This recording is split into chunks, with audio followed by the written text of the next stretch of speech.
Hello friends, ഇന്ന് നമ്മളിവിടെ ഉണ്ടാക്കാൻ പോകുന്നത് തേങ്ങാച്ചോറാണ്.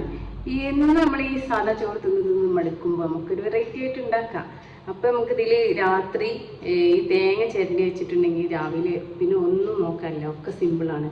ചെറിയുള്ളി, ഉപ്പ്, ഉലുവ, കുറച്ച് വെളുത്തുള്ളി, വലിയ ഉള്ളി. ഇത് നമ്മൾ കുറേ ചീരുള്ളി പൊരിക്കാനൊരു മടി കൊണ്ട് ഇട്ടതാണ്. കൂടുതൽ ചീരുള്ളി ആണെങ്കിൽ അതാണ് ടേസ്റ്റ്. ചീരുള്ളി മീൻസ് ചെറിയ ഉള്ളി, നമ്മുടെ നാട്ടിൽ ഇവിടെ ചീരുള്ളി എന്നും പറയും. അപ്പം നമുക്ക് ഒരു മുറി തേങ്ങ, ഇതൊക്കെയാണ് വേണ്ടത്. അപ്പോൾ ആദ്യം നമുക്കിതിലേക്ക്, ഇത് നമ്മൾ റേഷൻ പീടികയിലെ അരിയാണ്, ഇതൊരു 2 കപ്പ് ഇതിട്ട് കൊടുക്കാം. ഇട്ട് കൊടുത്തതിന് ശേഷം നമുക്ക് തേങ്ങ ഇട്ട് കൊടുക്കാം.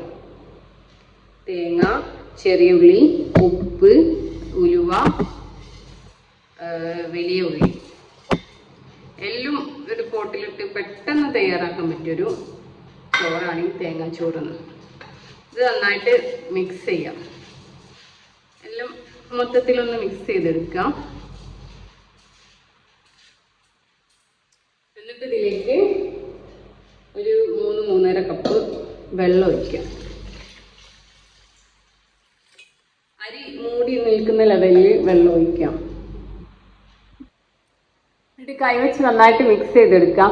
ഇതിൽ നമ്മൾ നെയ്ച്ചോറിനൊക്കെ എടുക്കുന്ന പോലെ 2 കപ്പിന് 3 കപ്പ് എന്ന രീതിയിൽ എടുത്താൽ പോരാ. എല്ലാവരും കുറച്ചുകൂടി അധികം വെള്ളം എടുക്കണം. കാരണം നമ്മളെ ഇത് സാധാ ചോറിൻ്റെ അരിയല്ലേ, അപ്പോൾ ഒന്നുകൂടി വേവുണ്ടാവും.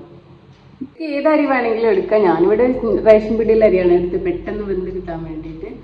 എന്നിട്ട് നമുക്ക് അടച്ചു വെച്ചിട്ട്, ഉപ്പൊക്കെ നമ്മൾ പാകത്തിനുണ്ട് കേട്ടോ, എന്നിട്ട് അടച്ചു വെച്ചിട്ട് വേവിച്ചെടുക്കാം. ആദ്യം ഹൈ ഫ്ലെയിമിൽ ഒരു വിസിലും പിന്നെ ലോ ഫ്ലെയിമിൽ 2 വിസിലും അടുപ്പിച്ചെടുക്കാം. അപ്പം പ്രഷർ പോയതിനു ശേഷം നമ്മൾ കുക്കറൊന്ന് ഓപ്പൺ ആക്കി നോക്കാം. അപ്പോൾ ഇതാ നമ്മളെ തേങ്ങാച്ചോറ് ഇവിടെ റെഡി ആയിട്ടുണ്ട്. കറക്റ്റ് വേവിന് കുക്കായി കിട്ടിയിട്ടുണ്ട്. അപ്പോൾ തന്നെ നമ്മളെ തേങ്ങാച്ചോറ് നല്ല ബീഫ് കറീൻ്റെ കൂടെ സെർവ് ചെയ്തിട്ടുണ്ട്. അതിൻ്റെ കൂടെ പപ്പടും അച്ചാറും തൈരും ഒക്കെ ഉണ്ട്. അപ്പോൾ നല്ല സൂപ്പർ കോമ്പിനേഷനാണ്. എല്ലാവരും ഒന്ന് ട്രൈ ചെയ്ത് നോക്കണേ.